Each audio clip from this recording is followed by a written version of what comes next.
زه دا غواړم چې دا کوم کنزل ویناګانې ښې آیا دو وخت لګولی په تبلیغ کې که دو وخت په تبلیغ کې لګولی وی نو نن به دا کنزل ویناګانې نه وي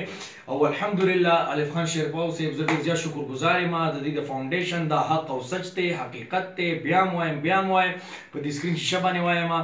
زما د کور چې څومره مسلې مسلات وي الحمدلله الله مې مسلې حل کړي دي او هغې نه پس شیرپاو صاحب زیشان بای چې کوم دی دوی ټولو ما سره مرسته کړې ده کومک یې کړی دی ځکه چې ما ډېر زیات یې ډغرې وخوړې وایي دا عقل چې کوم دی دا په سکول کې په سبق کې نه دی خو دا چې کوم دی دا په څه دی دا په ډغرو دی خو زه یو خواست کوم حکومت ته مې یو خواست کوم چې دا کوم خلک کنځلې ویناګانې کوي چې آیا موږ راټول شو یو ټولنه یو جرګه جوړه کړو او لاړ شو او د سکول کالجونو کې د ادب یو کتاب دو دپاره شروع شي د تبلیغ یو کتاب شروع شي چې زمونږ نوی قول چې کوم دی دا ټیک ټاک کې دا فیسبوک کې د یوټیوب نه واوړي د دو په ذهن کې لا اله الا الله محمد رسول الله اقرار او دا شی ایمان په دې زړونو کې پیدا شي ځکه چې دا نیازبین زړه دی ته الله قلب ویلی دی قلب باندې زړه او چې وړوکی کاف ته قلب شنو بیا سپیت جوړي دې قلب کې الله دی دې قلب کې کلمه ده دې کې الله او رسول دی دې کې د 1,24,000 قوم او انبیاء علیه السلام مبارک مهنت ته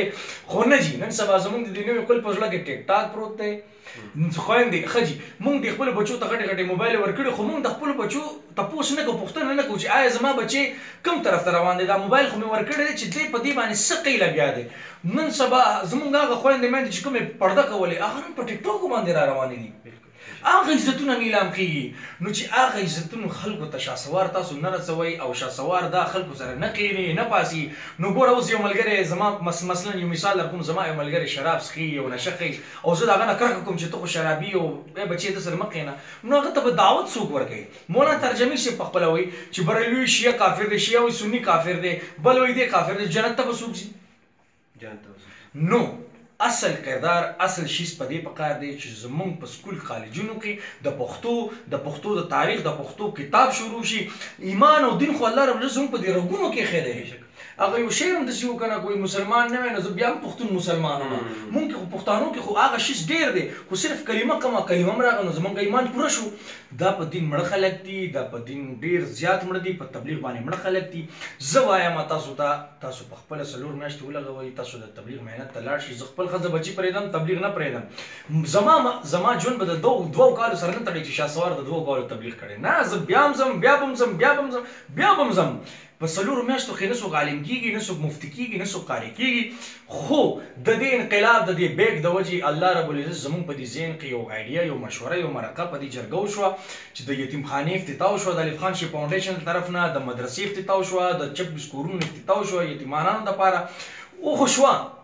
خو اوس هغې ته رزق رسان خو الله دی خو ذریعه به انسان جوړېږي ذریعه به تاسو جوړېږئ چې تاسو راشئ او تاسو موږ سره کښېنئ چې موږ د دوی د کاروبار د دوی د سکول د دوی د کتابونو د دوی د لباس د اختر په ورځ خو موږ خپل بچو له ښه ښایسته نوې کپړې اچو خو د هغې بچو به څه کېږي الله اکبر خپل بچې خو په غېږ کې راخلو چې زما زویه کله پردی بچې ما داسې روجت کړی چې زما زویه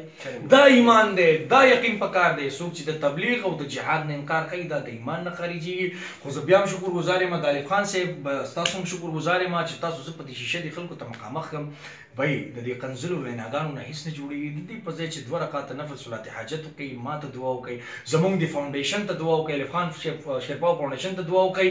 چې دا کوم چې دا شیز مونږ سیستم روان کړی د الله د رضا دپاره خاص د الله د رضا دپاره چې دا مونږ وخت په وخت زمونږ ورسو سر تر سره چې نن نه چې دا قدم مونږ تاسو نه اخلو زه پخپله نه غواړم زما بچې د ډم شي زه پخپله نه غواړم زه غواړم چې زما ته د مرګ هم د الله په کور کې راشي قرآن مې په لاس کې او ما ته مرګ راشي دا نه غواړم چې په سټیج باندې مرګ راشي زما خو جنازې ته هم بیا څوک نه راځي هغه هدایت الله صاحب چې وفات شوی په نشترحال کې ورته د 22 لک روپو شو کړی و نو په ژوندانه به هغه ته ورکړې وي نو زندګي به یې پرې جوړه شوې وه بچو زندګي به یې پرې جوړه شوې وه دا د زرڅانګه ده چتې نشته دی په یو جومپړۍ کې اوسېږي د هغې سره مرسته کول پکار دي زه نه یم چې زما فنکار سره مرسته وکړه فنکار څوک دی یار فنکار خو موږ او تاسو په دې دنیا کې نوم ورکړی دی په دې خو ورته ډم وایي خو ورته هنرمند وایي هلته ورته آرټسټ وایي هلته ورته سینګر وایي هلته ورته اکټر وایي دا نومونه نمونه منګ او تاسو ورکړي. اول انسانیت ضروری دی. زندگی ضروری نه ده. زندگی خو بے وفا ده، اوس په ختم شي. انسان ضروری دی. د انسان سره اخلاق، تربیت، خوش اخلاقی. ګوره منګ او تاسو د نبی صلی الله علیه وسلم نه ډیر شیزونه کاپی کړي. مونږ او حج او زکات او صدقه او هر څه کوو، خدا اخلاق نه دي کاپی کړي. زمونږ د نبی صلی الله علیه وسلم اخلاق مبارک ډیر زیات اوچتو چې ښه اخلاقونه کار واخلو. که تاسو کنځلې ویناګانې کوئ نو بس ما ته خو بیا په زړه کې تاسو ډاډ راکړو چې زه کنځلې خو هسې م شوي دي. اوس راځه مړه سټیج ته وخېږه، خبره ختمه ده. یو خبره او اخري خبره څنګه ستاسو دغه کې ایوب خان شریف هم لګیا دي، خلک به کنځلې کوي. ضروري خو نه چې خلک ستاسو چې دي نو تاسو بس همیشه بس ښه وایي او بس شهسوار زنده باد او تاسو دغې ته خوشحالېږئ چې شهسوار زنده باد؟ نه